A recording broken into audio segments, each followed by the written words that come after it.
আমাদেরই হয় প্রোটেকশনের দরকার।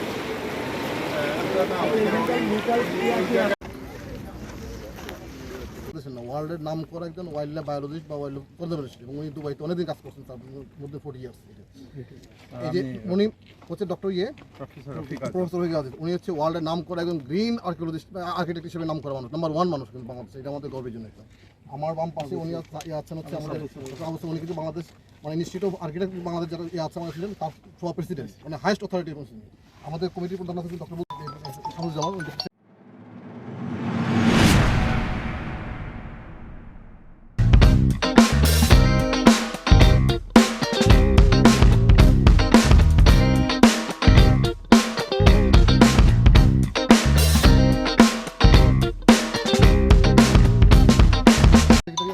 এখানে আমাদের আরো এক্সপার্ট পানি সম্বন্ধে সহ আমাদের এখানে আমাদের ইঞ্জিনিয়ার সহ বাকি অনেকেই আছেন।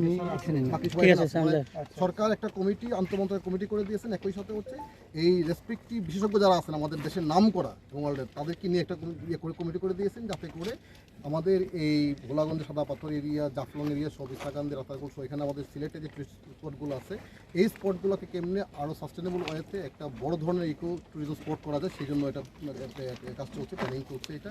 তো আমরা আশা করছি এইটার মাধ্যমে যখন এটা নেদারল্যান্ড গভর্নমেন্ট আমরা আশা করছি ফান্ডিং করবে।